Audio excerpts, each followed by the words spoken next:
नमस्कार दोस्तों, बहुत बहुत स्वागत है आप सबका एक बार फिर से। दोस्तों, कल्पना कीजिए कि दुश्मन देश अचानक दर्जनों बैलिस्टिक मिसाइलें भारतीय शहरों की तरफ दागते हैं।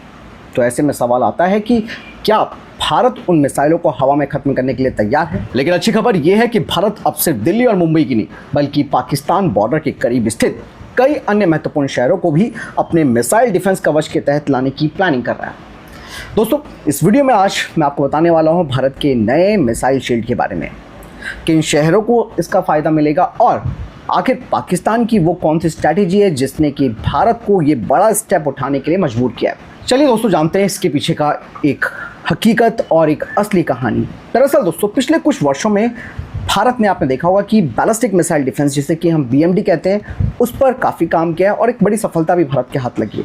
और आज दिल्ली, NCR और मुंबई के ऊपर एक मजबूत मिसाइल डिफेंस कवच मौजूद है जो दुश्मनों की किसी बैलिस्टिक मिसाइल को टारगेट तक पहुंचने से पहले ही खत्म कर देगा, यानी कि उसे पहले ही इंटरसेप्ट करके मार गिराया जाएगा।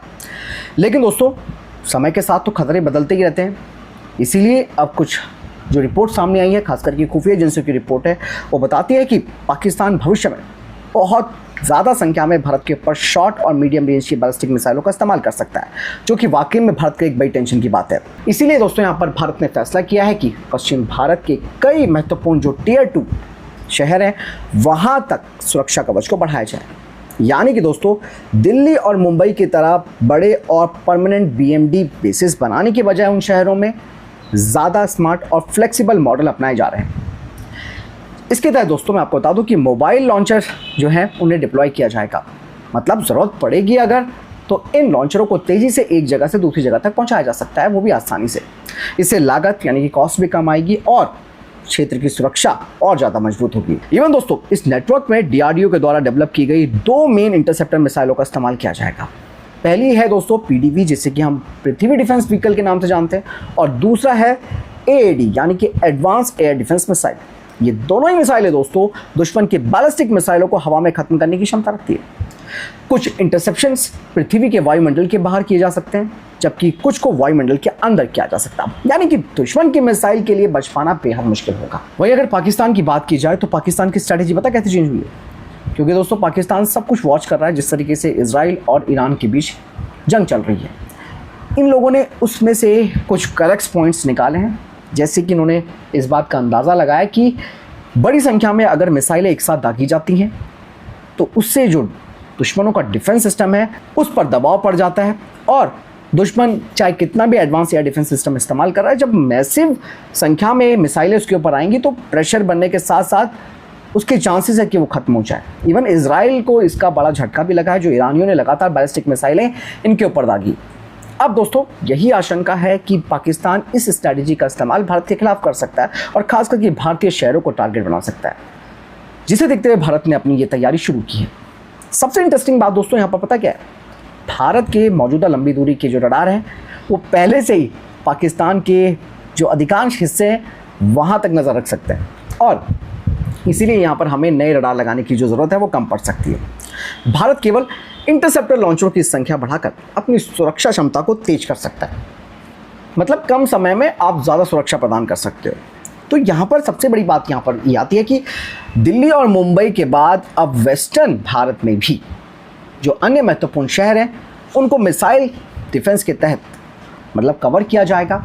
और सबसे बड़ी बात है कि भारत अब खतरे का इंतज़ार नहीं कर रहा कि भैया ये लोग ये काम करेंगे और फिर हम लोग जवाब देंगे। इसीलिए भारत अब पहले से इस चीज़ की तैयारी कर रहा है। इवन दोस्तों, DRDO और इंडियन एयरफोर्स के द्वारा डेवलप किए गए नए स्वदेशी मिसाइल डिफेंस नेटवर्क आने वाले समय में दोस्तों देश की सुरक्षा में महत्वपूर्ण रोल निभा सकते हैं और महत्वपूर्ण स्तंभ बनने जा रहे हैं। ऐसे में दोस्तों एक सवाल और आता है कि चलो ठीक है, आपने वेस्टर्न बॉर्डर पर तो ये काम कर दिया, लेकिन हमारा ईस्टर्न बॉर्डर भी है जहाँ पर चाइना के साथ अक्सर हमारी नोकझोंक होती रहती है। दूसरी तरफ आप ये देखिए, बांग्लादेश के भी सुर जो है लगातार बढ़ रहे हैं और वो लगातार भारत विरोधी बयान दे रहा है। तो ऐसे में दोस्तों, आपको क्या लगता है, क्या भारत को पूरे देश में मिसाइल शील्ड जो है उसे तैनात करना चाहिए? अपनी राय ज़रूर बताइएगा, क्योंकि सुरक्षा के ऊपर कोई कॉम्प्रोमाइज़ भारत नहीं करना चाहता।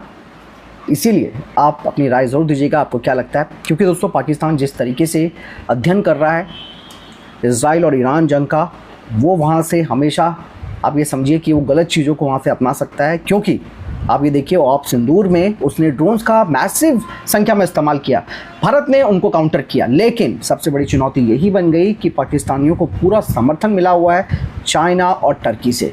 यही वजह है कि भारत को अब यहाँ पर बहुत इंपॉर्टेंट तरीके से अपनी सुरक्षा को और मजबूत करना होगा। BMD के साथ साथ हमें लो कॉस्ट की जो इंटरसेप्टर्स हैं उन्हें भी तैयार करना होगा, ताकि अगर इस तरीके की सिचुएशन आती है तो भारत कम कीमत में इन इंटरसेप्टरों को दागकर दुश्मनों के बैलिस्टिक मिसाइल या शॉर्ट रेंज मिसाइल को गिरा सके।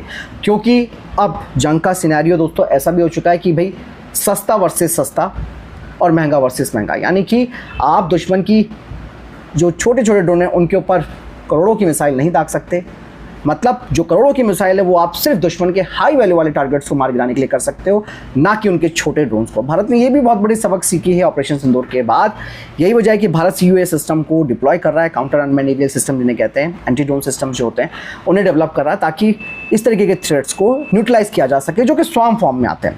यही वजह है कि आपने यहाँ पर एक चीज़ और देखी होगी, जब भारत ने ब्रह्मोस का इस्तेमाल किया तो पाकिस्तान के कई जो एयरफील्ड हैं वो तबाह हमने कर दिए। इवन रफाल की जो मिसाइलें थी उन्होंने भी डीप स्ट्राइक करी पाकिस्तान के अंदर जाकर। भारत की स्ट्रैटेजी बिल्कुल साफ है, किसी भी तरह की का आशंका होने से पहले या अंदाज़ा लगते ही तुरंत अपनी तैयारियां शुरू कर दो। और मैं ये कहना चाहूँगा कि भारत अपने जो स्टार्टअप्स हैं और जो हमारी डिफेंस कंपनियाँ हैं उनको एक साथ लेकर आगे बढ़ रहा है, ताकि इस तरीके के एडवांस प्लेटफॉर्म और ज़्यादा डेवलप किए जा सके। फिलहाल पूरे सिनेरियो के बारे में आपकी क्या राय कमेंट सेक्शन में जरूर देगा। मिलना है मेरे साथ। नमस्कार, जय हिंद, वंदे मातरम।